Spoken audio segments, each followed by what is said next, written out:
हफ्ते इसी सत्र में पेश हो सकता है bill.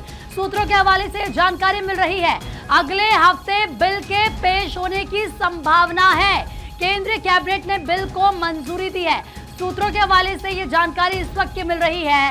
One nation one election पर यह बड़ी जानकारी आपको दे रहे। ज्यादा बातचीत के लिए हमारे सहयोगी अक्षय राय जुड़ चुके हैं हमारे साथ। Akshay, one nation one election पर यह जानकारी कि इस सत्र में क्या इस बिल को सरकार पेश कर सकती है सदन में?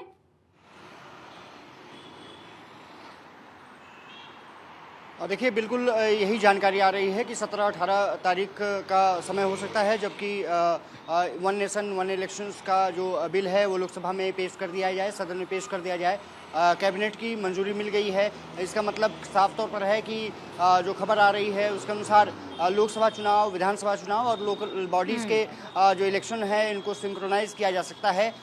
ये कहा जा रहा है कि जो 2029 का समय होगा उसके अनुसार ये आगे बढ़ाया जा सकता है। यानी 2029 में संभव है कि लोकसभा इलेक्शन और विधानसभा इलेक्शन साथ ही साथ किए जाएं। जो विधानसभाओं के जो कार्यकाल हैं, कुछ विधानसभाओं के कार्यकाल को आगे भी बढ़ाया जा सकता है। ऐसी खबरें भी सामने निकल करके आ रही हैं।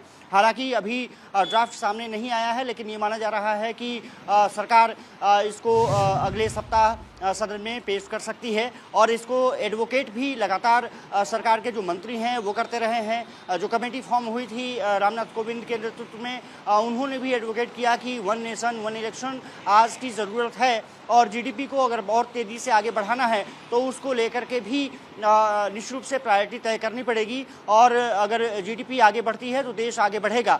और इसका मतलब साफ है कि जिस तरह से शिवराज सिंह चौहान ने हरियाणा में इस पूरे बिल को एडवोकेट किया कि आज की ज़रूरत है कि वन नेशन वन इलेक्शंस को इंट्रोड्यूस किया जाए, उसको फॉलो किया जाए। इसका मतलब है कि सरकार इसको लेकर के तेज़ी से आगे बढ़ रही थी और अब कैबिनेट की मंजूरी मिल रही है, ऐसी खबरें आ रही हैं। इसका मतलब साफ है कि सरकार इसको लेकर के तेज़ी से आगे बढ़ने की मूड में है। लेकिन सबसे बड़ी बात ये रही है कि विपक्ष का किस तरह से साथ मिलेगा ये देखना ज़रूर दिलचस्प होगा, क्योंकि विपक्षी पार्टियों ने जब रामनाथ कोविंद के नेतृत्व में जब कमेटी लगातार चर्चा कर रही थी उस समय कई दलों ने इसका विरोध किया था कि ये रीजनल पार्टी को खत्म करने की कवायद के रूप में सामने आ सकता है। जो क्षेत्रीय छत्रप हैं उसको, लेकिन अक्षय, क्योंकि हमने देखा है अगर हम 1952 की बात करें, 57 की बात करें और 62 की बात करें तो उस वक्त भी एक साथ ही चुनाव होते थे लोकसभा और विधानसभा के, तो ऐसा पहले भी हुआ है। हालांकि अब आप देखना होगा कि विपक्ष की तरफ से क्या कुछ उसको लेकर कहा जाता है। लेकिन फिलहाल बहुत बहुत शुक्रिया अक्षय आपका तमाम जानकारी देने के लिए।